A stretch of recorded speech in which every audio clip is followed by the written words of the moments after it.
तस्मै श्री गुरुवे नमः। अखण्डानन्दबोधाय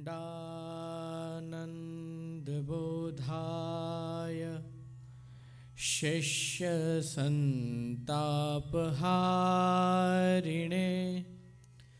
सच्चिदानन्दरूपाय तस्मै श्री गुरुवे नमः। अज्ञानतिमिरान्धस्य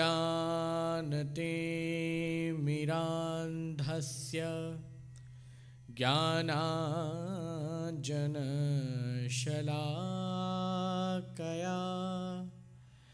चक्षुरुन्मीलितं येन तस्मै श्री गुरुवे नमः। तस्मै श्री गुरुवे नमः।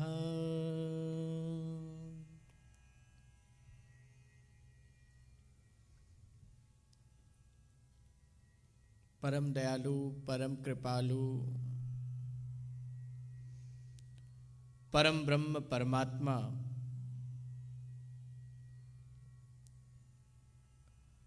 अकारण करुणा वरुणालय भक्त वांछा कल्पतरु इस समस्त चराचर में विद्यमान भगवान के उन सभी दिव्य दर्शनों को हृदय में स्थापित करते हुए संस्कृत में कहा जाता है हरिश्चित्तम समाश्रयेत। ऐसे महापुरुषों को मैं प्रणाम करता हूं जिन्होंने परिस्थितियां चाहे प्रतिकूल रही हो या अनुकूल रही हो, सभी में समदृष्टि समभाव रखा। मैं उस गुरु परंपरा को प्रणाम करता हूं, भक्तिकालीन युग की उस महान परंपरा को याद करता हूं जिसमें भगवान के ऐसे ऐसे महापुरुष अवतारों का दर्शन आपने और हम सभी ने किया, जो उस कालखंड में जहां पर पूरे देश में एक ऐसी सोच काम कर रही थी जो समूचे सनातन धर्म को नष्ट करने की विचारधारा से भारत देश में आए थे। उन 200 सालों में 1400 ईस्वी से 1600 ईस्वी के बीच के उस कालखंड में 100 ऐसे महापुरुषों ने जन्म लिया था जिन महापुरुषों के वजह से आज सनातन धर्म जीवित है। उन सभी महापुरुषों को हम कहते हैं महापुरुषा अवतार। और उसके ठीक 200 साल बाद एक ऐसा युग आया जब इस देश में एक बार और फिर से कुछ ऐसे लोग आए जिन्होंने इस देश को बेचने का प्रयास किया, और उस कालखंड में एक बार फिर से इस देश की सनातन धर्म की ढाल बने और अवतरित हुए कुछ ऐसे बड़े महापुरुष, जिन महापुरुषों में से एक है परम गुरु करुणासागर जी महाराज। उन्होंने उस कालखंड में जन्म लिया जब इस देश की अस्मिता को, देश की संस्कृति को, हमारे सारे प्रमुख तत्वों को, हमारे मौलिक सिद्धांतों को, हमारे ऐश्वर्य को लूट करके बेचा गया। ऐसे कालखंड में सोच करके देखिए कि अगर हम अपना गांव, अपना स्टेट, अपना नेशन, अपना देश, कंट्री छोड़ करके यहाँ आकर अगर हमने एक मंदिर स्थापित कर भी दिया, उस मंदिर में होने वाले किसी सत्संग में अपनी उपस्थिति, अपनी सहभागिता दे भी दी, तो कोई बहुत बड़ा कार्य नहीं किया है। बड़ा तो वो था जब देश में ऐसी ताकतवर शक्तियां प्रभावित थी और उसके बीच में धर्म को लेकर के, आध्यात्म को लेकर काम किया होगा परम गुरु सद्गुरु करुणासागर जी महाराज ने। और आज तक उस परंपरा को जीवित रखने का कार्य हमारे जगत गुरु जी के द्वारा किया जा रहा है। यह चैलेंज हमारे इस संघर्ष से भी बड़ा है।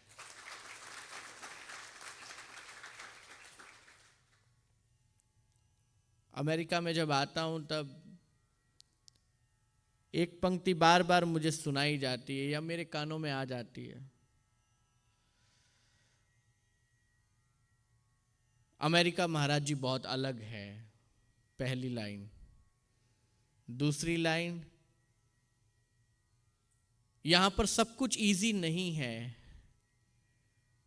तीसरी लाइन, यहां पर किसी के पास टाइम नहीं होता वीकेंड के अलावा। ये तीन बातें सबसे ज्यादा कॉमन चीज है जो पूरे अमेरिका में किसी अमेरिकी भारतीय से जब हम बात करते हैं तब ये तीन लाइनें वो पहले ही इंट्रोडक्शन में सुनाता है। थोड़ा विचार करके देखिए कि लाइफ इजी यहां की है या भारत में काम करने वाले लोगों की।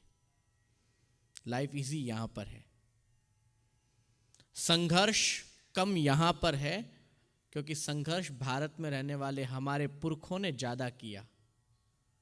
वो जिन परिस्थितियों में रहे उन परिस्थिति के बारे में हम सोचना भी नहीं चाहते, इतना ज्यादा संघर्ष रहा। और तीसरी लाइन, महाराज जी यहां पर समय वीकेंड पे ही मिलता है। ये तीन बातें जो हमने बार बार सोच सोच के इतनी महत्वपूर्ण बना दी है कि हम इनसे बाहर कुछ सोचना भी नहीं चाह रहे। मैं अपनी कॉन्वर्सेशन को यहां से स्टार्ट करता हूं जो आज हम लोग करने वाले हैं।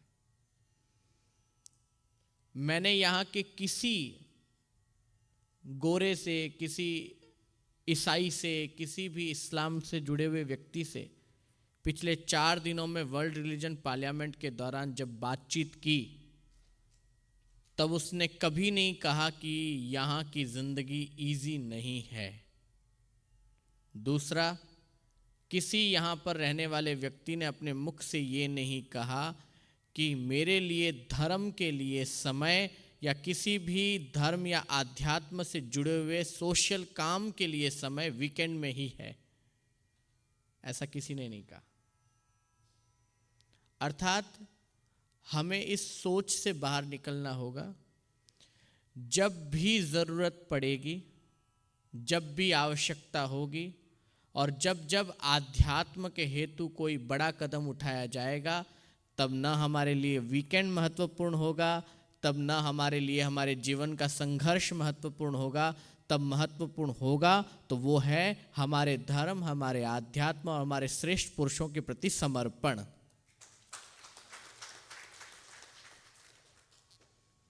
डेडिकेशन जब होता है तब इंसान कभी नहीं सोचता कि दिन कौन सा है, तारीख कौन सी है। और मैं आप लोगों को अप्रिशिएट करने भी आया हूं कि यहां जो बैठे लोग हैं ना, वो लगभग वही लोग हैं जो डेडिकेशन के साथ इतने वर्षों से इस परंपरा को जिंदा रखने के लिए अपना बेस्ट देने की कोशिश कर रहे हैं। और उसमें कोई प्रकार की कोई कमी आप लोगों ने नहीं छोड़ी। इसलिए जो टॉपिक आज का हमने रखा वो था परम गुरु समर्पण। हम परम गुरु के बारे में जानते हैं, वो हमारे सामने बैठे हैं, परम गुरु की परंपरा को जीते आए हैं। आज के परम गुरु की परंपरा के श्रेष्ठ महापुरुष जिनको पूरे देशवासियों ने जगत गुरु के पद पे सुशोभित किया, वो हमारे बीच भी हैं। लेकिन अब सीखने की आवश्यकता है, वो है समर्पण। बस समर्पण में इस बात को हम महसूस कर लेवें कि जहां समर्पण होता है वहां पर तारीख महत्वपूर्ण नहीं होती। जहां समर्पण होता है वहां पर फिर कोई तिथि महत्वपूर्ण नहीं होती। जहां समर्पण होता है वहां पर कोई प्रकार की कंडीशंस नहीं होती है। हमें धर्म और आध्यात्म को कंडीशन लेस बनाने का प्रयास करना आज से शुरू करना पड़ेगा। हमने एक बहुत बड़ी समस्या हम लोगों के बीच अपने आप ही खड़ी कर दी है कि हमारे लिए सोशल थिंग्स, हमारे लिए आध्यात्म, हमारे लिए धर्म कंडीशन में बंधा हुआ है,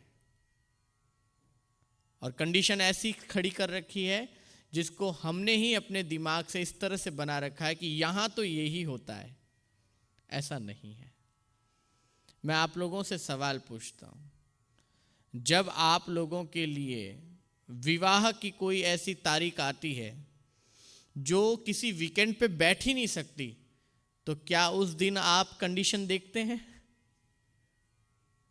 जब आप लोगों के बीच में वैकेशन की कोई तारीख आती है, जब जाना बहुत ज़रूरी है क्योंकि वहाँ पर गेट टुगेदर होना ही है और वो आपके लिए महत्वपूर्ण है, वहाँ पर डेडिकेशन पूरा है, तब आप वीकेंड देखते हैं। कई प्रकार के वॉलीबॉल के मैचेस होते हैं वीकेंड के ऊपर, 2-2, 3-3, 4-4 घंटा दूर कार चला करके आप लोग जाते हैं, तब कोई कंडीशन होती है कि हम 4 घंटा दूर नहीं जाएंगे, हम ऐसा गेम नहीं खेलेंगे, हम वो नहीं कर सकते हैं। वहाँ पर क्या आप पहले से ये रिक्वायरमेंट रखते हैं कि ऐसे अरेंजमेंट होने चाहिए तो ही हम आएंगे? नहीं, क्योंकि वहाँ पर उस चीज़ के प्रति हमारे मन में डेडिकेशन है कि मुझे वो करना है। वो करने में हमें अंतर मन से प्रसन्नता मिलती है, खुशी मिलती है। हमें वो कहते हैं ना आजकल के बच्चे की वो किक मिलती है कि वो करेंगे तो हमें अंतर मन में खुशी होगी, प्रसन्नता होगी। मैं चाहता हूं कि जो किक आपको वॉलीबॉल का मैच अटेंड करके मिलती है, जो किक आपको किसी पिकनिक स्पॉट पे जाके मिलती है, जो किक आपको अपनी इच्छा के अनुरूप वो कार्य करने पे मिलती है, मैं चाहता हूं कि वही किक समय समय पर आध्यात्म के लिए किए जाने वाले हर कार्य के प्रति अगर आपके अंदर मिलने लग जाए, उस दिन से परम गुरु समर्पण का लक्ष्य पूरा हो जाएगा। इस बात को विशेष ध्यान रखें। इसलिए तो हमारे बच्चों से ये गवाया जाता है, ये शब्द और ये भजन हम लोगों के बीच में प्रचलित हैं।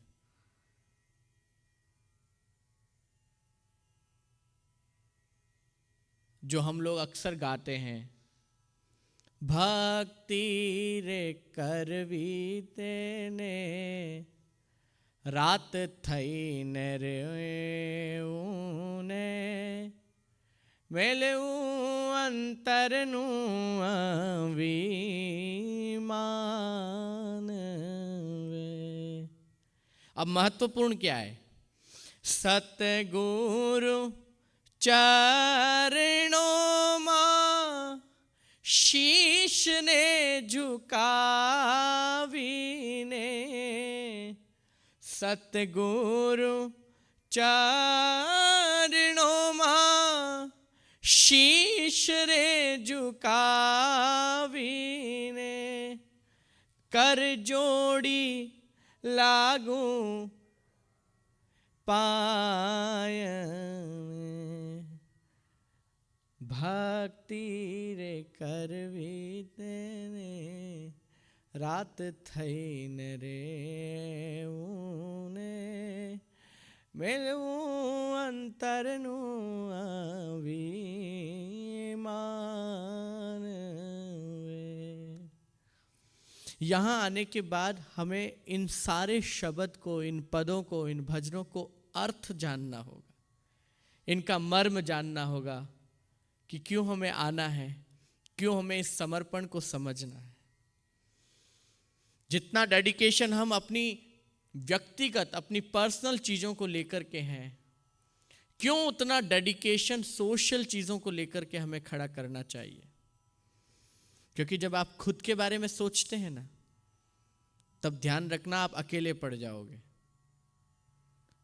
और एक सर्टेन एज तक और एक सर्टेन टाइम तक अकेला होना ठीक है, लेकिन जब आपके पास करने को कुछ नहीं होगा, उस वक्त आप अकेलेपन में भी नहीं जी पाओगे।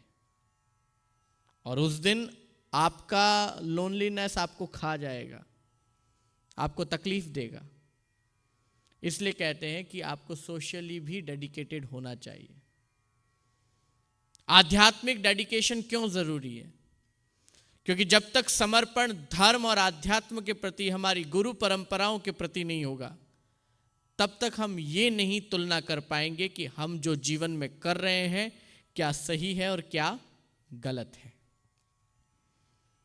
और जब तक यह तुलना हम नहीं कर पाएंगे कि क्या सही है क्या गलत है, तब तक हम अनजाने में ऐसी ऐसी मेमोरीज, ऐसे ऐसे एक्सपीरियंस, ऐसे ऐसे अनुभव अपनी जिंदगी की इस बुक में ऐड करते जाएंगे कि जिस दिन आप अकेले होंगे, जब आप अकेले होंगे, उस वक्त आपके बुरे अनुभव आपको खुशी प्रदान नहीं करेंगे, आपको हैप्पीनेस नहीं देंगे, वो आपको डिप्रेशन में ले जाएंगे, वो आपको स्ट्रेस में ले जाएंगे। आजकल ये स्ट्रेस वर्ड बहुत ज़्यादा पॉपुलर है। किसी से पूछो कि क्या कर रहे हो कि स्ट्रेस है, क्या चल रहा है कि स्ट्रेस चल रहा है, क्या करोगे स्ट्रेस को दूर करने के लिए कि नहीं पता, इस बात का भी स्ट्रेस है। मतलब एवरीवेयर स्ट्रेस। छोटे से बच्चे को पूछो जो 5th स्टैंडर्ड में है, 6th में है, 7th में है, 8th में है, उससे पूछो क्या चल रहा है लाइफ में, बेटा कुछ पढ़ो, I am into stress, don't disturb me. अरे है किस बात का स्ट्रेस? कि नहीं मेरे पास टाइम नहीं है। अरे तेरे पास टाइम नहीं है तो तू कहां, किसके पास टाइम होगा? तू दुनिया के ऐसे देश में पढ़ रहा है जहां पर पढ़ाई के नाम पर आपको इतना मजबूत बनाया जाता है, आपके अंदर की चीजों को इतना मजबूत किया जाता है। मैं अमेरिका के पढ़ाने के स्टैंडर्ड के बहुत पक्ष में हूं। मुझे बहुत अच्छा लगता है जब यहाँ के बच्चों को पढ़ता देखता हूं और उनके पढ़ाने के पीछे की सोच को देखता हूं। यहाँ पर सिर्फ बच्चों को मशीन नहीं बनाया जाता, यहाँ पर सिर्फ बच्चों को नौकर और जॉब बनाने के लिए नहीं खड़ा किया जाता, यहाँ बच्चों की हर स्किल पे काम किया जाता है जो वो करना चाहता है। तो मैं यहाँ के पढ़ाने के उस प्रोसीजर के खिलाफ बिल्कुल भी नहीं हूँ, मुझे बहुत अच्छा लगता है। और ये दुनिया का बेहतरीन तरीके से आप लोग पढ़ रहे हो, यहाँ के जो बच्चे पढ़ रहे हैं, जब इतने बेहतरीन तरीके से पढ़ रहे हो, दुनिया की बेस्ट एजुकेशन सिस्टम से आप जुड़े हो, उसके बाद भी अगर आपके अंदर स्ट्रेस है, तब तो फिर स्ट्रेस को क्या कहोगे जो भारत में हम लोग जी रहे हैं, जहां पर 12 घंटे 14 घंटे के लिए बच्चों को पढ़ाया इसलिए जाता है कि वो इस तरह का एम्प्लॉय बने कि वो 14 घंटे तक जॉब करे। उस देश को क्या कहोगे?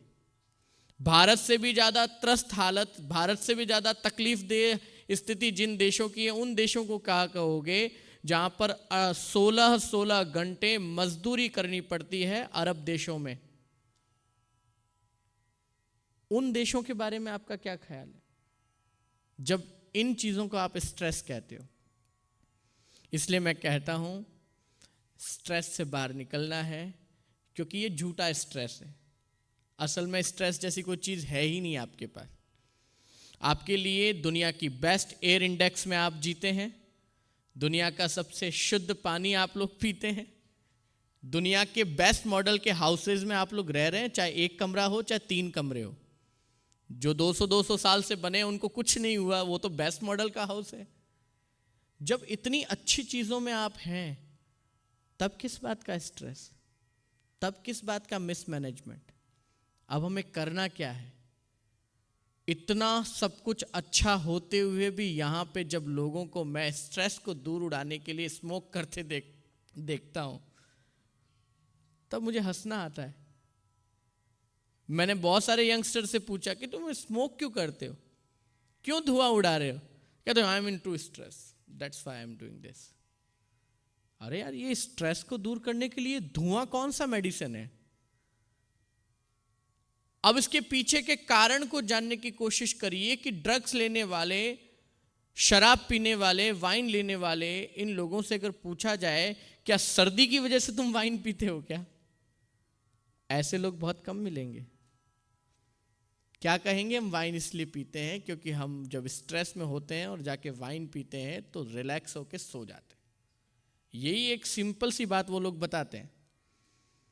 जब मैं उन्हें पूछता हूं कि जीवन में किस बात का स्ट्रेस है, तब वही बात आ जाती है जो मैंने आपसे पहले कही कि जीवन में कभी इस बात की तुलना नहीं की कि क्या हमें अच्छा किया, क्या हमने बुरा।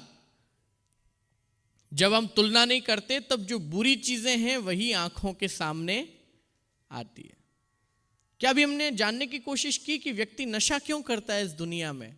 न सिर्फ अमेरिका में, इस दुनिया में वो नशा इसलिए करता है कि वो भुलाना चाहता है अपनी बैड मेमोरीज को, वो भुलाना चाहता है अपने बैड एक्सपीरियंस को। वो सिर्फ कुछ देर के लिए नशा करके उससे रिलीफ पाना चाहता है।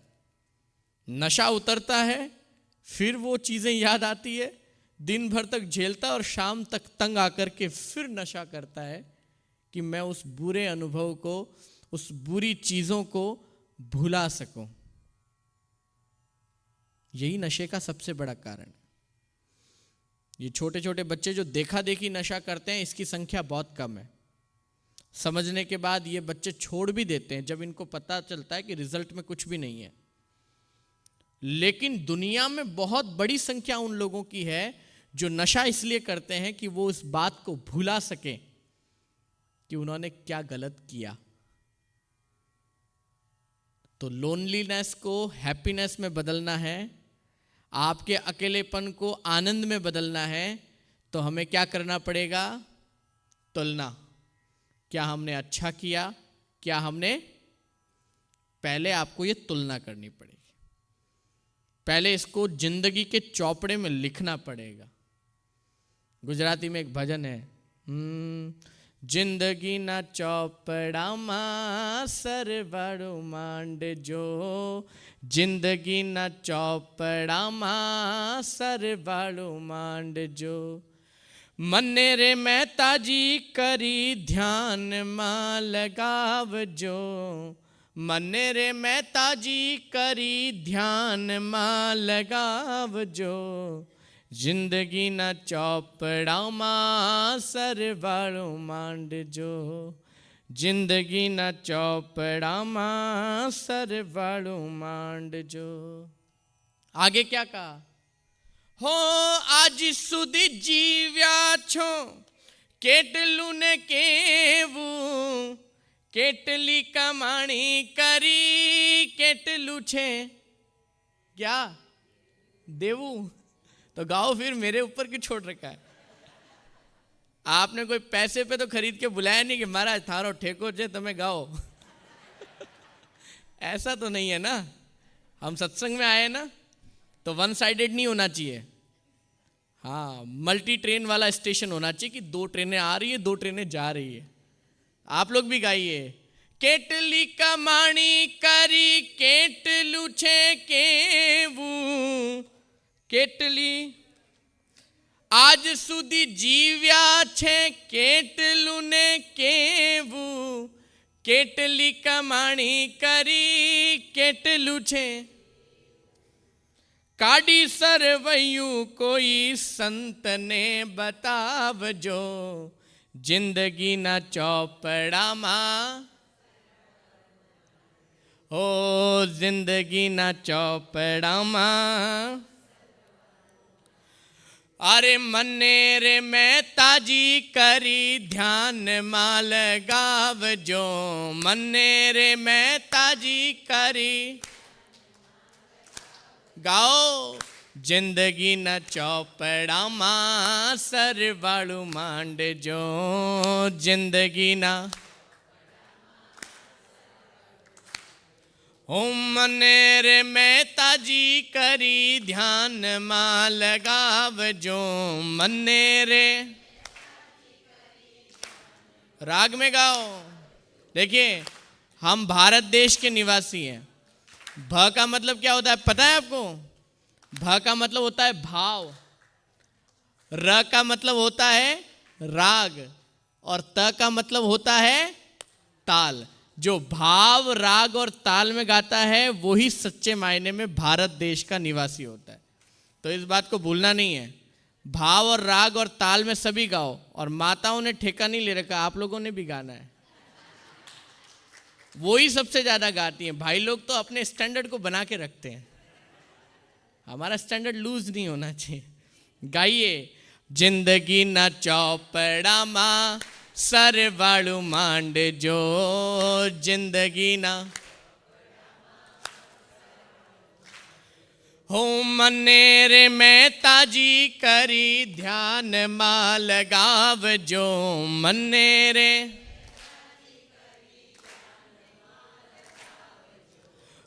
જિંદગીના ચોપડામાં સરવાળું માંડજો, જિંદગીના હો કેટલી સુધારી વ્રતિ કેટલી વગાડી,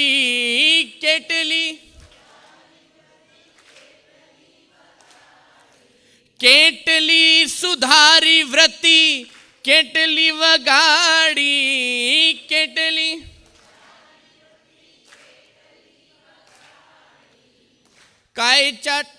કાય પટ ચાલ રહી જિંદગીની ગાડી, કાય પટ ચાલ રહી હો પ્રભુ પંત પામવાને પાટા બદલાવજો, પ્રભુ પંત પામવાને પાટા બદલાવજો, જિંદગીના ચોપડામાં સરવાળું માંડજો, જિંદગીના હો મને રે મહેતાજી કરી ધ્યાનમાં લગાવજો, મને રે ઓ જિંદગીના ચોપડામાં સરવાળું માંડજો, જિંદગીના અરે જમને ઉધાર તણો કાઢજો તકાવત, જનાને ઉધાર કેટલી પ્રભુના નામે કરી છે બનાવટ, કેટલી હો કેટલી પ્રભુના નામે કરી છે બનાવટ, કેટલી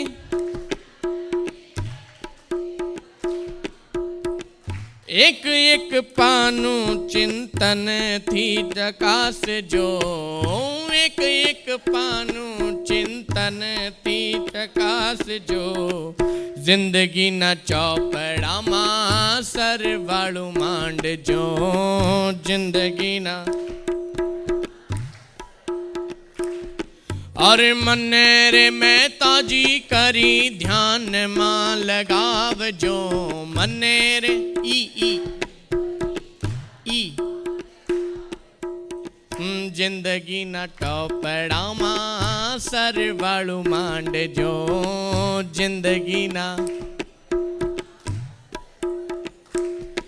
અરે મને રે મહેતાજી કરી ધ્યાનમાં લગાવજો, મને રે મહેતાજી કરી ધ્યાનમાં લગાવજો, જિંદગીના ચોપડામાં સરવાળું માંડજો, જિંદગીના ચોપડામાં હો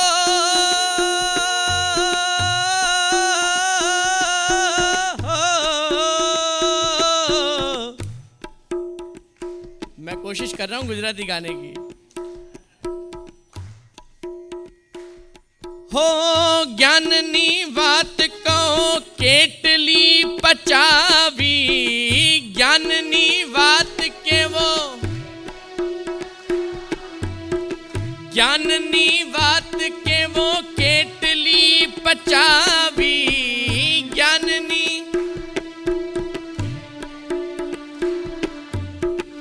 केटली कुटेव काढ़ी केटली बचावी, केटली कुटेव काढ़ी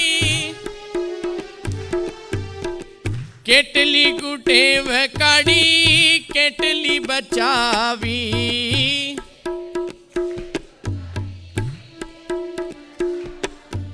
हो ध्यानती जीवन ने सुंदर बनावजो, ध्यानती जीवन ने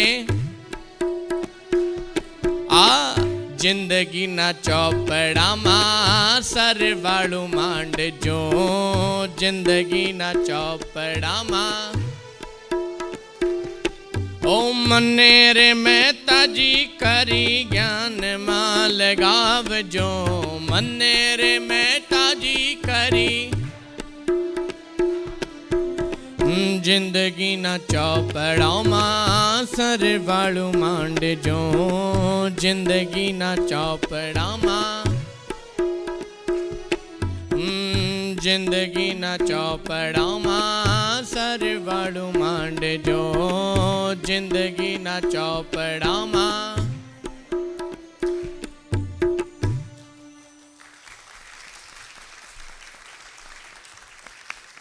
देखिए मैं राजस्थान से हूं, फिर भी गुजराती गा लेता हूं।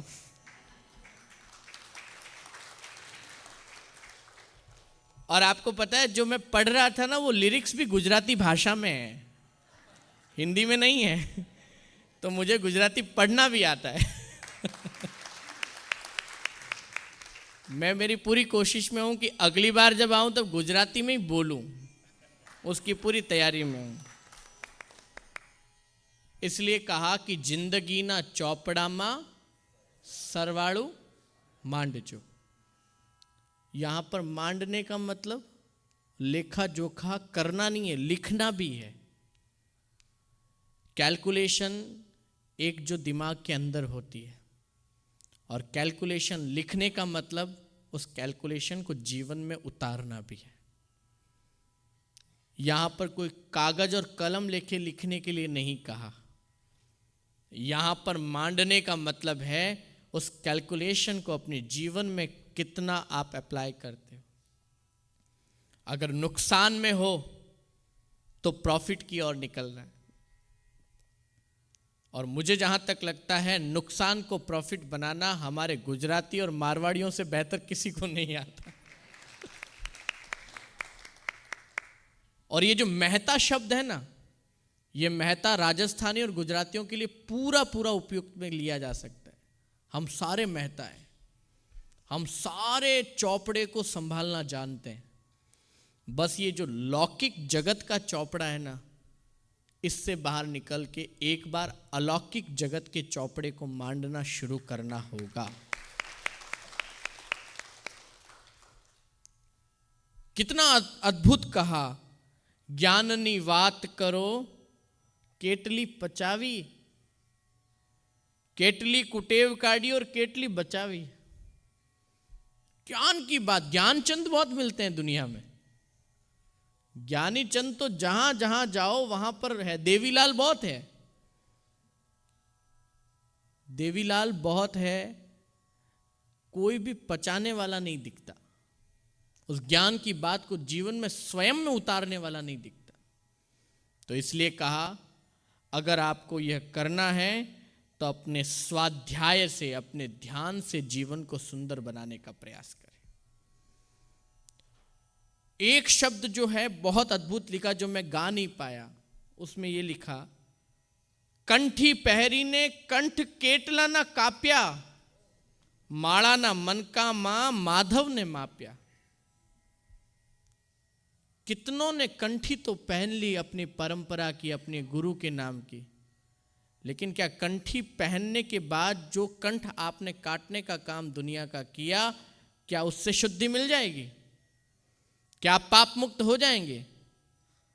100 लोगों को मारकर गंगा जी नहाने से गंगा आपको पवित्र नहीं कर पाएगी। गंगा उन्हीं को पवित्र कर सकती है जिनसे अनजाने में सूक्ष्म पाप हो गए हों। गंगा सिर्फ उन्हीं लोगों को पवित्र कर सकती है जो पश्चाताप करने आया हो। गंगा सिर्फ उन्हीं को पवित्र कर सकती है, भले आपने कितने बुरे कर्म किए हों, उसके बाद आपको रिग्रेट है। बुरे कर्म करने के बाद आपके अंदर मन में गिल्ट है और मैं उसे सुधारना चाहता हूं। गंगा पवित्रता की शुरुआत कर सकती है, आपके सारे पापों को नष्ट नहीं कर सकती। वो आपको वो जो पुश होता है ना ऑटोमेटिक कार में, ये सत्संग, ये गुरु परंपरा, ये गुरु की दी हुई कंठी, वो मंत्र दीक्षा, ये धार्मिक स्थान, ये पवित्र ग्रंथ सिर्फ उस पुश बटन का काम करते हैं जो इस गाड़ी को स्टार्ट कर सकते हैं। लेकिन इसमें जिप कोड डालना, इसमें एड्रेस कोड डालना, ये आपको पड़ेगा और अपने लक्ष्य तक ड्राइव भी आपको करना पड़ेगा। हमारा काम गाड़ी को पुश करके स्टार्ट करने का है। ये जंग लगी हुई गाड़ी, किसी की गाड़ी 50 साल से जंग लगी हुई है, किसी की गाड़ी 40 साल से, कुछ तो नई गाड़ियां हैं फिर भी शुरू नहीं हुई, बिल्कुल फ्रेश है, एकदम न्यू इंजन है। BMW की सारी इलेक्ट्रिक कार्स हैं, ये सारी मेरी नई नई जो युवा पीढ़ी है, सारी लेटेस्ट मॉडल है, लेकिन स्टार्ट ही नहीं हुई है। तो हमारा जो ग्रंथ है, हमारी जो महापुरुषों की विचारधारा है, वो सिर्फ इस मशीन को स्टार्ट कर सकती है, इस कार को स्टार्ट कर सकती है। यहां तक कि हमारे शास्त्र आपको एड्रेस भी बता देंगे, that is your address, where you can go, where you can get your destiny. हमारा शास्त्र सिर्फ आपको लक्ष्य बता सकता है, पर चलना किसको पड़ेगा? हमको स्वयं को। तो जब तक आप तुलना नहीं करोगे, तब तक आप अच्छे और बुरे अनुभवों की तुलना नहीं कर पाओगे। बिना हिसाब किए इस दुनिया में कोई ऐसा व्यक्ति है जो बता सकता है कि मैं प्रॉफिट में हूं या लॉस में हूं? कोई है ऐसी टेक्निक इस दुनिया में जो बिना हिसाब किए, बिना तुलना किए बता सके कि यू आर इन प्रॉफिट और loss? There is no way to get knowledge. सिर्फ यही एक तरीका है, आपको हिसाब तो करना पड़ेगा। अब मैं सवाल आपसे पूछता हूं, कितनों ने हिसाब किया? 1 घंटा ही निकाला और यह पता किया कि आज दिन भर में मैंने क्या सही किया, क्या बुरा किया? छोड़ो इस बात को, 1 महीने में एक बार ऐसा दिन निकाला कि इस बैक मंथ में मैंने क्या सही किया, क्या गलत किया? ऐसा कोई इंसान हो यहां पे जो हाथ खड़ा करके मुझे बताए कि महाराज मैं तो करता हूं। 1 महीना छोड़ो, पिछले 1 ईयर में, फाइनेंशियल ईयर में आपने क्या सही किया, क्या गलत किया? क्यों मार्च एंडिंग में आप लोग करते हैं? अमेरिका में होता है क्या मार्च एंडिंग में? कौन से ईयर में होता है? कौन से मंथ में होता है? अप्रैल 15 में होता है। हमारे यहाँ मार्च एंडिंग में होता है, वही 15-20 दिन आसपास में ही है। उसमें करते हो ना, गवर्नमेंट को हिसाब देते हो ना, कितना प्रॉफिट में चल रहे हो, कितना नुकसान में चल रहे हो, गवर्नमेंट को बताते हो ना। अब वो बात अलग है, हम गुजराती राजस्थानी बहुत सारा हिसाब नहीं बताते। हम लोग अमेरिका में हो चाहे कहीं हो, हमें सब कुछ करना आता है। और इसमें आप ही प्रो नहीं, इसमें उधर वाली भी डिपार्टमेंट बहुत एक्सपर्ट है। आप बाहर का हिसाब, वो घर का हिसाब अपने हिसाब से सेफ रखते हैं।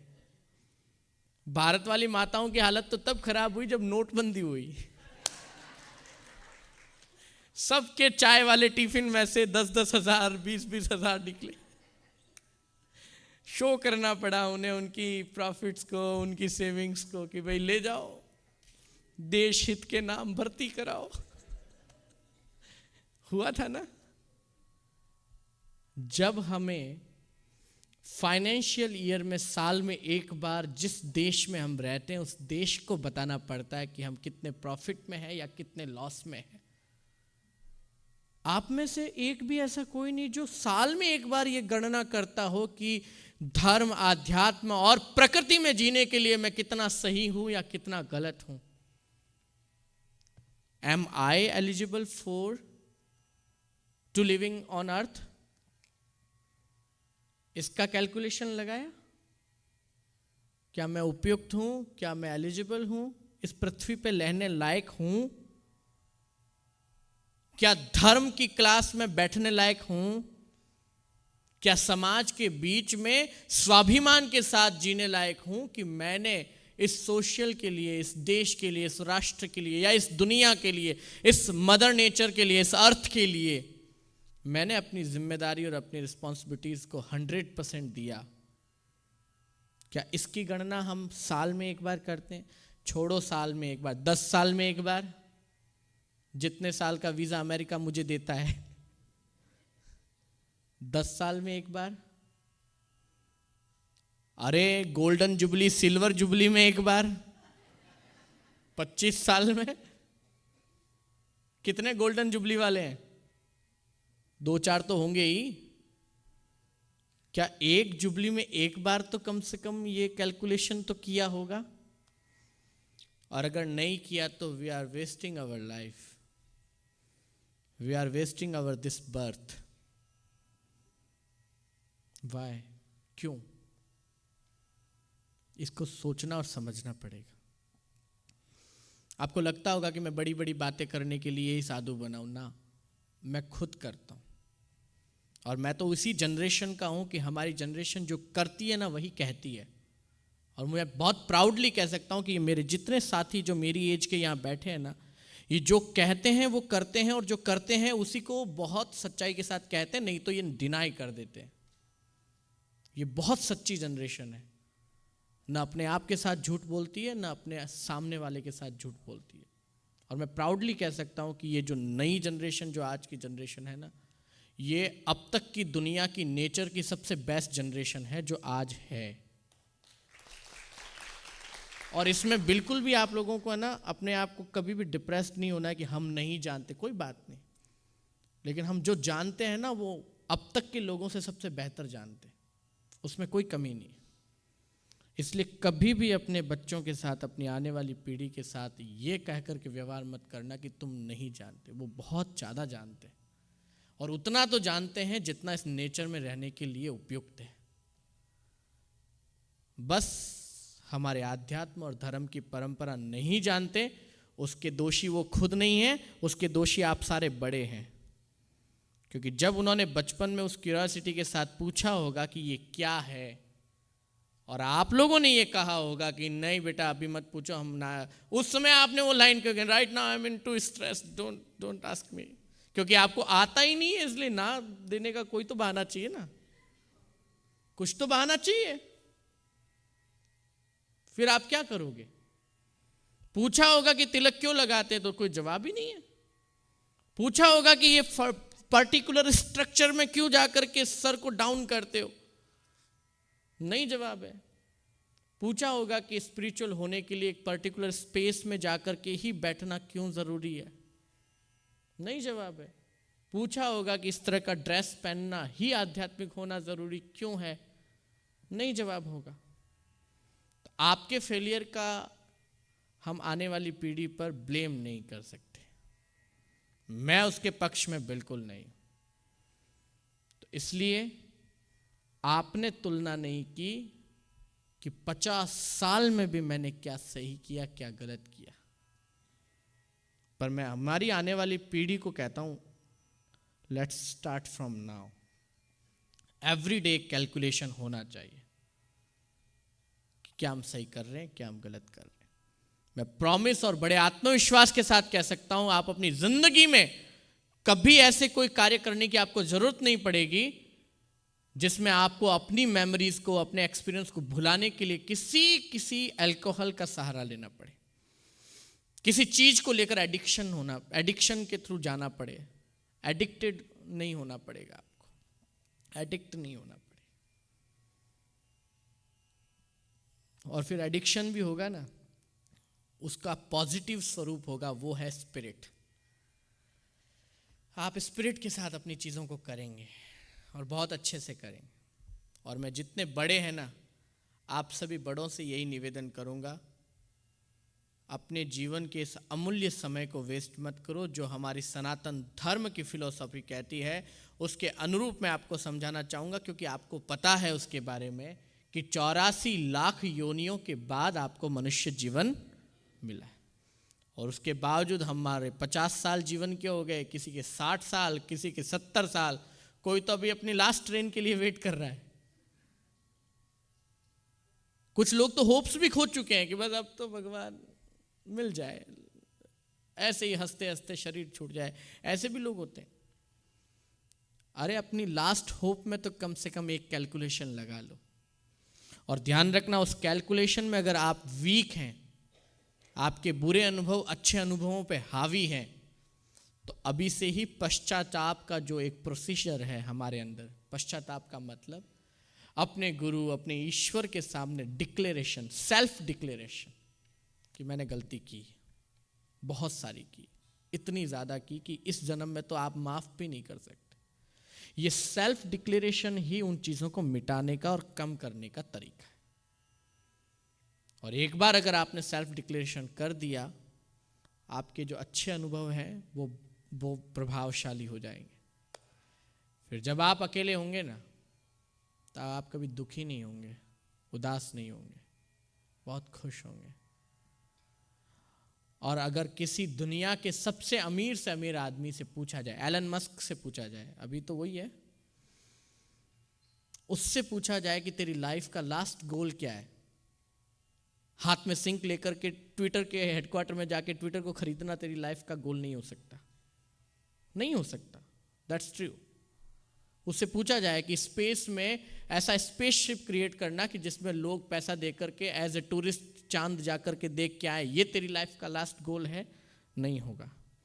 उससे भी जाके पूछो आप, मुझे मौका मिलेगा तो मैं भी पूछूंगा कि तेरी लाइफ का लास्ट गोल क्या है, और मैं दावे के साथ कह सकता हूं कि उसकी बात सुई घूमते घूमते वहीं आएगी कि टिल माय लास्ट ब्रेथ, जब मैं अंतिम सांस तक जीवित रहूं, मेरे अंदर में जो हैप्पीनेस है, जो खुशी है, जो जॉय है, वो कभी मरे ना, वो कभी खत्म ना हो। इससे बड़ा और कोई गोल किसी का नहीं हो सकता। कुछ अचीव कर लिया, उसके बाद क्या होगा सोचा कभी आपने? आप दुनिया के सबसे बेहतरीन, सबसे अमीर या सबसे ज्यादा टैलेंटेड इंसान भी बन गए अपने अपने सेक्ट में, उसके बाद क्या? तो यही सबसे बड़ा गोल होगा कि सब कुछ करने के बाद भी मेरी हैप्पीनेस, मेरा जॉय वो अंतिम सांस तक बना रहे। इससे बड़ा गोल कोई नहीं हो सकता। और मैं वो तुलना जिंदगी ना चौपड़ा मा सरवाड़ू मांडजो, ये जो लाइन है जब हमारे महापुरुष ने लिखी थी गुजरात के किसी गांव में, किसी चौपाल पर, किसी पेड़ के नीचे बैठ करके, तब वो इस बात को समझ चुके थे कि अपनी अंतिम सांस तक इस प्रसन्नता को, इस आनंद को, जिसे हम परम आनंद की अनुभूति कहते हैं, इनको हम परम गुरु इसलिए कहते हैं कि इन्होंने अपनी लास्ट ब्रेथ तक उस परम आनंद को, उस जॉय को कंटिन्यूस बना के रखा, इसलिए ये अमर हैं। और हम सभी चाहते हैं कि ऐसे परम गुरु की शरणागति में मरने के बाद भी बने रहें। तो आज से ही तुलना करना शुरू करो कि क्या सही किया, क्या गलत किया। और ये इस डेडिकेशन का रिजल्ट है, परम गुरु समर्पण का निष्कर्ष, कंक्लूजन, ये हमें चाहिए। और ये जो बात मैंने अभी इतनी देर में बताई, दिस इज स्पिरिचुअल, और जो हम इसके लिए करेंगे दैट इज स्पिरिचुअलिटी। बस इतना सा है, इससे ऊपर सनातन धर्म नहीं है। ना सिर्फ सनातन धर्म, मैं अभी वर्ल्ड रिलीजन पार्लियामेंट में 4 दिन रह के आया हूं, शिकागो में ही, इससे ऊपर दुनिया का कोई धर्म नहीं है। और क्या कभी आपने सोचा कि इस धर्मवाद से भी ऊपर क्या है? तो वो है आध्यात्म, स्पिरिचुअल। और स्पिरिचुअल जहां चीज आती है ना, वहां पर ना आदमी धर्म का सोचता है, ना स्थिति का सोचता है, वो उसे जो प्रोसीजर बेस्ट लगता है उसको वो चूज करता है और उसके वे से आगे निकल पड़ता है। वहां पर A4 कोई अल्लाह नहीं है, वहां पर G4 कोई गॉड नहीं है, वहां पर B4 कोई भगवान नहीं है। वहां पर अपने अपने रास्ते हैं, और उन रास्तों से उस आध्यात्म के चिंतन को प्राप्त करना है जिसमें वो अपनी अंतिम सांस तक उस जॉय को, उस आनंद को और उस प्रसन्नता को बनाए रखे, जिसमें ना तो उससे कुछ लेना है, ना कुछ उससे देना है। हमारे राजस्थान में नहीं, भजन तो मैं गाता हूं, लेकिन ये भजन गाया जाता है उत्तर प्रदेश, छत्तीसगढ़ और बिहार के बीच में। बड़ा सुंदर भजन है। कछु लेना न देना मगन रहना, कछु ले। दादरा बजाते हो बेटा? Dadra, you can play Dadra? Dadra या बजा सकते हो दादरा? धा दिन्ना धा तुन्ना धा दिन्ना धा तुन्ना धा दिन। हाँ चलेगा। ओ कछु लेना न देना मगन रे, गरबा बजाओ। कछु लेना न देना मगन रहना, कछु लेना न देना मगन रहना, कछु लेना न देना मगन। गाइए। I am not on rent. हो गहरी गहरी नदियाँ नाव पुरानी, गहरी गहरी। सभी गाइए। जब नहीं गाते तो मुझे लगता है मुझे रेंट पे बुलाया है। ओ गहरी गहरी नदियाँ नाव पुरानी, गहरी गहरी। ओ गहरी गहरी नदियाँ ये नाव पुरानी, गहरी गहरी। अपनी तरफ देखो इस नाव को। खेवटिया से मिले रहना, खेवटिया से। खेवटिया मीन्स जो इस नाव को राइड करता है, नाविक। हो खेवटिया से मिले रहना, कछु लेना न देना मगन रहना, कछु लेना न देना मगन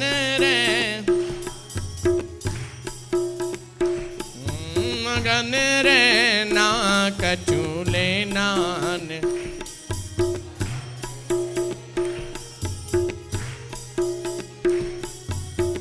तेरा साहिब है तुझ माई, तेरा साहिब है तुझ माई, है तुझ माई है।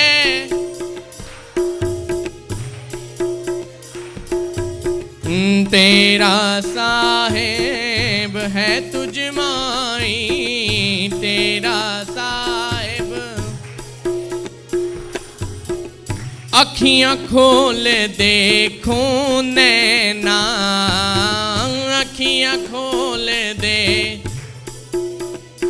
कछु लेना न देना मगन रहना, कछु लेना न देना मगन, कछु लेना न देना मगन रहना, कछु लेना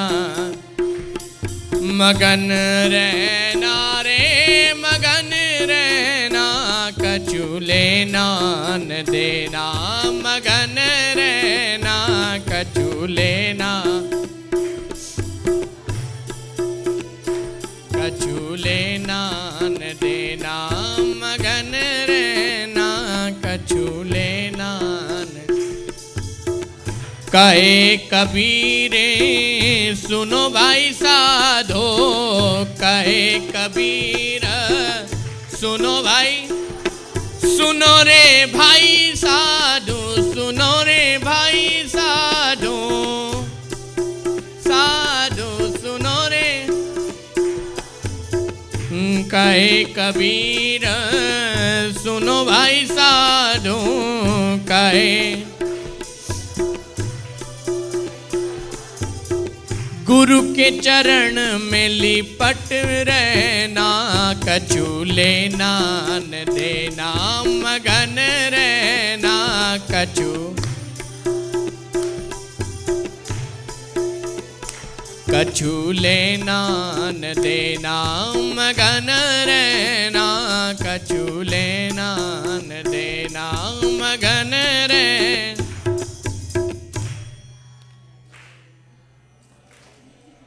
देखो सारे धर्म की जिम्मेदारी माताओं के कंधे पर, इनके भरोसे तो राम जी राजी है। एक बार माताओं के लिए तालियां होनी चाहिए। कछु लेना न देना मगन रहना, तेरा साहिब है तुझ साहेब का मतलब क्या होता है, बताओ? हाँ, मालिक, ईश्वर। हमारे साहेब तो हमारे घर में विराजे हुए पति देव। साहेब का मतलब होता है स्वामी, ईश्वर, फारसी वर्ड है। जब तेरा ईश्वर तुझ में है, क्यों नहीं दिखता? अखियां खोल देखो नैना। कौन सी नैना? कौन सी आईज? विवेक की, ज्ञान की आंखें। जब तक उन आंखों से नहीं देखोगे तब तक वो समझ नहीं आएगा। अब परम गुरु समर्पण का जो शब्द मैंने आज का टाइटल रखा, उसका मतलब क्या है? गहरी गहरी नदियां ये नाव पुरानी, नदियां नाव खेवटिया से मिले रहना, कछु लेना न देना मगन रहे। बस ये समर्पण जिस दिन हासिल कर लिया कि खेवटिया से मिले रहना, हमें कनेक्शन स्ट्रांग कहाँ करने? जो हमारे उन बुरे अनुभवों को, पश्चाताप को प्राप्त करके कम कर दे, जो मैं ये अंदर से विल पावर दे कि अब तू जा, वो क्या कहते हैं, जा जी ले अपनी जिंदगी। कौन सी फिल्म का एक डायलॉग है? जो भी डीडीएल का। जो हमें ये कह पाए, देखो उस डायलॉग में है ना, सबसे बड़ी बात क्या है? जो विल पावर दिया जा रहा है कि जा जी ले अपनी जिंदगी, ये वो हमें कह सकते हैं ना। वो ही हमें एकमात्र इस दुनिया में वो इंसान है, वो महापुरुष है, वो एक पावर है जो हमें हर बार अंदर में ये कहता है कि तू जा जी ले अपनी जिंदगी। जा प्रेमलाल, क्या नाम है आपका, जो भी समझ लो, जा मयूर भाई, जा जी ले अपनी जिंदगी। यह कौन कहेगा? सिर्फ हमारे परम गुरु सदगुरु करुणा सागर जी महाराज, वही कह सकते हैं। हमें तो वही परम गुरु समर्पण को प्राप्त करना है। तो आज के इस डिस्कशन के और इस सेशन के कंक्लूजन में क्या क्या चीजें ऐड करनी है? हमें अपने अच्छे और बुरे अनुभवों को लिखना है, और न सिर्फ लिखना है, उनमें से जो बुरे हैं वो कम कैसे होंगे उसका प्रयास करना है। ऐसे अनुभव जो हमें अंतर मन में तकलीफ दें, उन्हें हटाने की कोशिश करनी है। दूसरा क्या है? ये सब करने के बाद जब हमें पता चले कि हमारे अनुभव बुरे ज़्यादा हैं, तब क्या करना है? गुरु के चरण में लिपट रहना, कछु लेना न देना मगन रहना। तब हमें ऐसे गुरु को प्राप्त करना है जो कहे कि तुमने पश्चाताप तो कर लिया, लेकिन अब अच्छी चीज़ों के साथ, हैपनिंग चीज़ों के साथ, जो तुम्हें खुशी दे, प्रसन्नता दे, आनंद दे, जॉय दे। और वो जॉय दुनिया में कहीं जाके नहीं मिलेगा, और वो जॉय जो आपके अंदर है, जो कहीं भी आपको मिल सकता है। कुछ लोगों को वो जॉय खेल करके मिलता है, कुछ लोगों को वो नाच के मिलता है, कुछ को गा के मिलता है, कुछ को काम करके मिलता है। वो जिस स्थिति में मिले, बस उस जॉय को जीते रहो पूरे डेडिकेशन के साथ में। जो नेचर थिंग्स हैं, प्रकृति से जुड़ी हुई जो चीज़ें हैं, प्रकृति के जो तत्व हैं, उनको नष्ट किए बिना पंच महाभूत की परिकल्पना को स्थापित करते हुए, चाहे पंच महाभूत बॉडी के अंदर हो, पृथ्वी जल आकाश वायु अग्नि, चाहे इस पृथ्वी के बाहर हो, अर्थात इस शारीरिक पृथ्वी से बाहर, इस आँखों से दिखने वाली पृथ्वी में हो, इन सब को बनाए रखते हुए खुशी खुशी अपना जीवन जिए। तो दूसरी चीज़ समर्पण, किसके साथ? जो अपने श्रेष्ठ हैं। मैंने हमेशा से, मेरी मयूर भाई से सुबह वॉक करते हुए एक डिस्कशन हुआ, मैंने अपने जीवन में एक संकल्प बना रखा है, मैं किसी भी किसी की भी आध्यात्मिक जर्नी को तोड़कर मेरी जर्नी बताकर उसके जीवन में नया प्रकाश नहीं लाने देना चाहता। आपकी जो आध्यात्मिक जर्नी है, जहां तक शुरू हुई है और जहां तक पहुंची है, मैं वहां से उसको हाथ पकड़ के आगे लेके चलना चाहता हूं। मैं कहीं भी जाता हूं तो मेरी फिलॉसफी को वहीं से शुरू करता हूं जहां से उस स्थान की फिलॉसफी चालू हुई है। मैं कहीं पर भी कुछ नया करके अपने आप को नया और अलग दिखाने की होड़ में नहीं हूं। ना तो मुझे मेरे मेडिटेशन को नया नाम देकर दुनिया में मेरे मेडिटेशन को बेचना है, ना मुझे मेरे ज्ञान को नया टाइटल देकर के मेरे ज्ञान को दुनिया में बेचना है, ना मुझे मेरी पर्सनालिटी को, ना मेरे आध्यात्म को, ना मेरे चिंतन को मुझे कहीं बेचना है। मैं संत बना हूं, मैंने संन्यास लिया है आप सबकी यात्रा को और ज़्यादा आनंददायी बनाने के लिए और खुद की यात्रा को जीने के लिए। ये दो बातें हैं, इसे आप अपने जीवन में उतारना, खूब आगे बढ़ना, खूब चिंतन करना, खूब भजन करना। मैं पूज्य जगत गुरु अविचल देवाचार्य बापू से इसलिए इंटरनली हार्टली कनेक्टेड हूँ क्योंकि वो भी कहीं न कहीं उसी तरह के जीवन को जी रहे हैं, वो भी उसी तरह की सोच से काम कर रहे हैं और शायद वो मुझे भी इसलिए पसंद करते हैं कि हम दोनों के विचार मिलते हैं, हम दोनों के स्वभाव मिलते हैं। मैं भी अपने जीवन में छोटी से छोटी चीज़ों पर बहुत बारीकी से ध्यान दे रहा हूँ और बड़ा आनंद आता है। मुझे सेल्फ एक्सप्लोरेशन करने का बहुत शौक़ है। मैं शिकागो में आया तो मैंने ट्रम्प टावर से लेकर के शिकागो ट्रिब्यून्स तक और MCBC तक सारी बिल्डिंग्स देखी। मैं आपके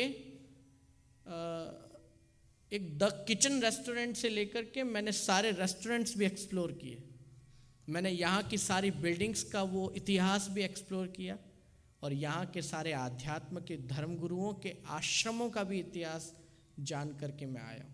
तो ये मेरी अपनी दौड़ है, ये मेरी अपनी जर्नी है। मैं अपनी चीज़ों को अपने तरीके से जीता हूँ, आप भी इसे कभी समाप्त मत करिए। किसी सलाह चंद के चक्कर में मत फंसना, सलाह देने वाले बहुत हैं। उन्हीं चीज़ों को कनेक्ट करो जो आपके साथ आपके अंदर के विल पावर को बढ़ाती है। ये बहुत हमारा जो स्पिरिचुअल है ना, हमारा जो धर्म है, मैं हमारे ये जो बच्चे हैं जो मेरे साथ मेरी उम्र के जो भाई हैं, युवा हैं, जो भी बहनें जो मेरे साथी हैं, मेरे मित्र भी कह सकता हूँ, मेरे को भाई बहन करके ही किसी रिश्ते को डिफाइन नहीं करना है। जो मेरे दोस्त हैं ये सारे, मैं इनको भी यही बात कहना चाहूँगा कि हमें अपना आध्यात्म और हमारा धर्म ज़्यादा कॉम्प्लिकेटेड नहीं बनाना है। हमारा धर्म कभी कॉम्प्लिकेटेड था ही नहीं।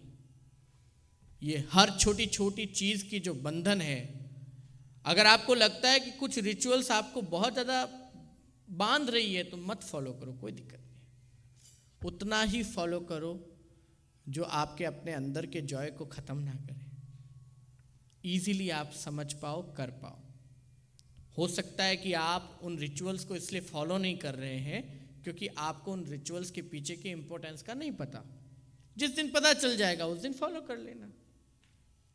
उसके लिए कमी हम में भी है, हमें बार बार आना चाहिए, बार बार चीज़ों को एक्सप्लेन करना चाहिए।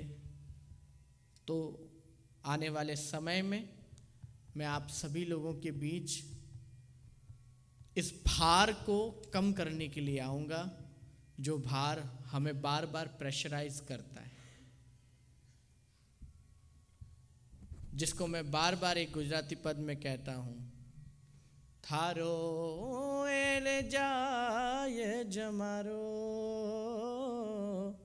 बांधमा पापनो भारो हो रतन मणि सी काया मणि से करजे पर उपकारो सेवक बनी ने सेवा करजे सेवक बनीने सेवा करजे अटलो करजे सुधारो बांधमा पापनो भारो, ओ थारो एने जाय जमारो, बांधमा पापनो भारो। अब इंपॉर्टेंट बात क्या है इस भजन में? हूँ पद्मा तो हरि नाम मलशे, फोगट फाफा मारो। हो हूँ पद्मा तो हरि नाम मलशे, फोगट फाफा मारो।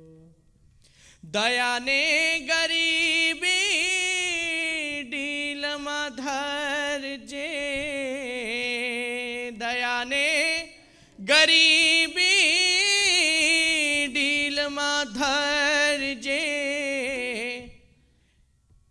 एज छे मार्ग सारो,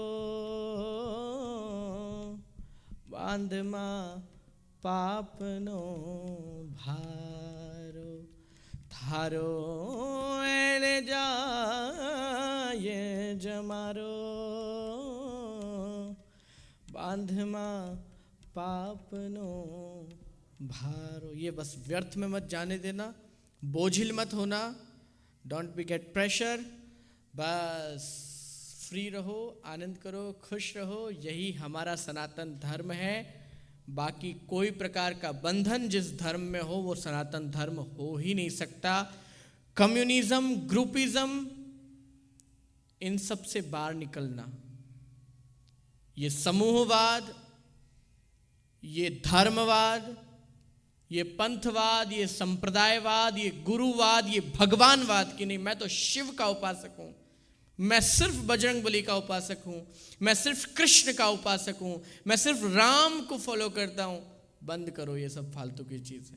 ये सारे ही उस सनातन धर्म के प्रमुख अंग हैं। जब आप सनातन धर्म को फॉलो करते हैं तब ये सब झगड़ों में मत फंसना। कभी चाहे कोई किसी पंथ संप्रदाय का आए, कोई भी गुरु आए, उनसे सिर्फ आध्यात्म का चिंतन करो और फिर अपनी परंपरा और अपने गुरु से जुड़े रहो। बस यही धर्म है। जितना आप जानते उतना करो, नहीं जानते आने वाले गुरु से जानो, और अपने बच्चों को और अपने आने वाली पीढ़ी को धर्म को मानने के लिए प्रेशर मत बनाओ। धर्म की जानकारियाँ उनके सामने रखो, वो अपने आप अपनी अपनी चीज़ों को कैप्चर करके अपने आप फॉलो करेंगे जब उन्हें ठीक लगेगा। और यही तरीका है उनकी जड़ों को और उनके आने वाली पूरी की पूरी खेप को, पूरी की पूरी जनरेशन को एक सही दिशा में धीरे धीरे सांचे में ढालने की। ज़्यादा रहीमन धागा प्रेम का मत तोड़ो, छिटकाए टूटे से फिर ना जुड़े, मिले जुड़े गांठ पड़ जाए। जब जोड़ोगे टूटने के बाद फिर वो गांठ जिंदगी भर पड़ जाएगी। तो अपनी इस कोमल और बहुत ही सॉफ्ट सोच की ये आने वाली पीढ़ी है, इसको तोड़ने की कोशिश मत करो, प्रेशर बनाने की कोशिश मत करो।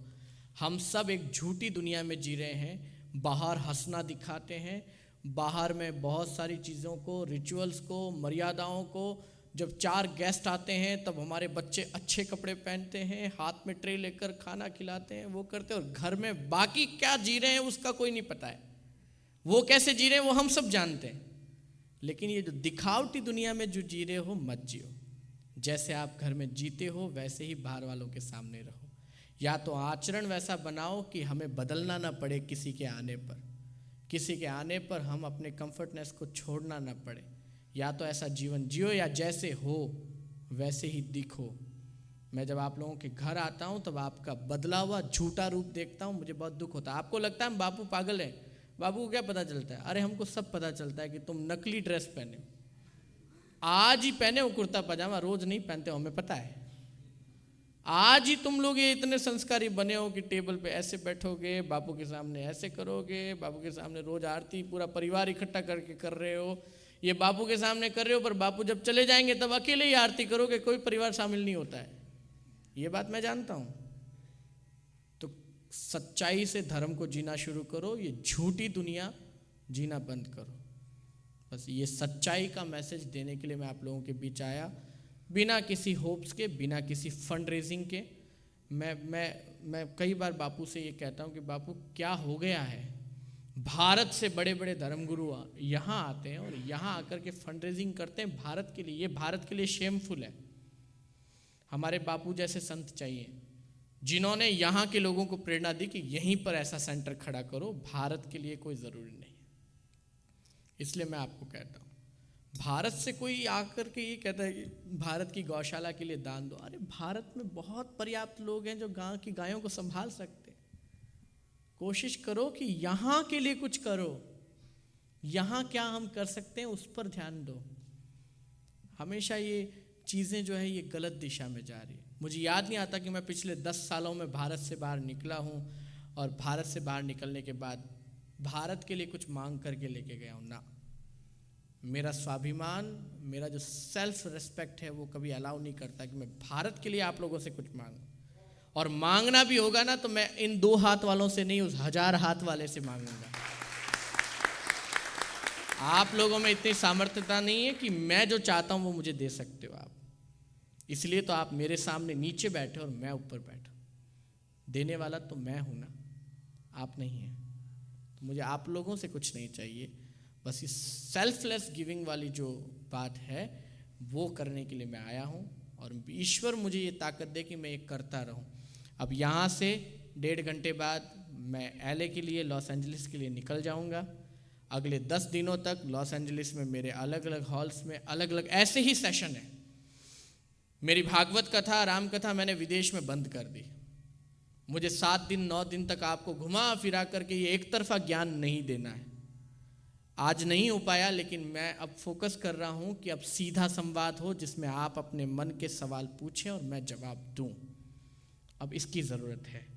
तो हम वहाँ पर 10 दिन तक अलग अलग हॉल्स में सिर्फ ऐसे ही सेशन करने वाले हैं जिसमें मेरे उद्बोधन के बाद आपके मन के सवाल, मेरे जवाब, और जवाब में सिर्फ आध्यात्म होगा।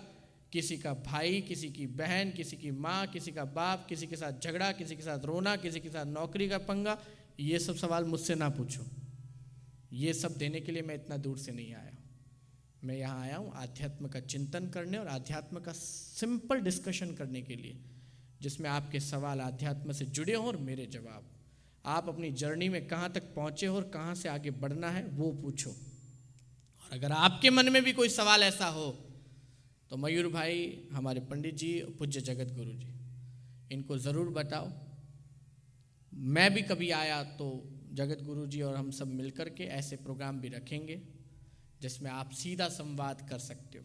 जगत गुरु जी आए तब उनसे पूछो, वो ना आए तो कोई साधु आए तो उनसे पूछो, नहीं तो जब भी मुझे समय रहेगा मैं भी अगली यात्रा में आप लोगों के बीच आऊँगा। तब ये मत करना कि मंडे है, ट्यूसडे है, वेडनेसडे है, वीकेंड पे बाबू को बुलाओ। ऐसी सोच से बाहर निकलो। हम रात को भी आ सकते हैं, चाहे दिन कोई सा भी हो। जितना संघर्ष हम अपने परिवार की जीविका को चलाने के लिए करते हैं, उसका आधा संघर्ष भी धर्म अध्यात्म के लिए कर लोगे। आपको अगर महसूस हो जाएगा कि जो बापू कह रहे हैं वो मेरा 2 वक्त की रोटी खाने से ज़्यादा महत्वपूर्ण है, तब संडे हो, चाहे मंडे हो, चाहे ट्यूसडे हो, आप रात को भी टाइम निकाल के आओगे। यह महत्वता आपके अंदर होनी चाहिए। तो अगली बार उस इम्पोर्टेंस के साथ में मैं चाहे किसी भी तिथि पे, और मैं जानबूझ के ऐसे दिन आऊँगा जो वीकेंड नहीं होगा। और उस दिन अगर ये चेहरे कम हुए, मैं एक एक का चेहरा याद बहुत रखता हूँ, मेमोरी बहुत शार्प है मेरी। फिर अगर कोई नहीं आया तो फिर जिस दिन टकरा गए उस दिन मुझे झेलना मुश्किल हो जाएगा, क्योंकि मैं स्वभाव का बहुत खारा हूँ। फिर जो मेरा झगड़ा सुनोगे, मेरा उलाना सुनोगे, और मैं अधिकार से डांटूंगा आपको कि ये तुमने गलत किया, तुमने बहुत कुछ मिस कर दिया। तो अगली बार जब मयूर भाई और हम कोई ऐसा प्लान करें जगत गुरु जी के आशीर्वाद से, तब आप लोग सारे, चाहे दिन ऑड हो चाहे इवन हो, आना है और अपनी उपस्थिति दर्ज करना है। बोलिए परम गुरु करुणा सागर जी महाराज की, श्रीमद् जगत गुरु भगवान की जय। आज के आनंद की जय। नमो पार्वती पदे हर हर महादेव। शिव शंभु भोलेनाथ।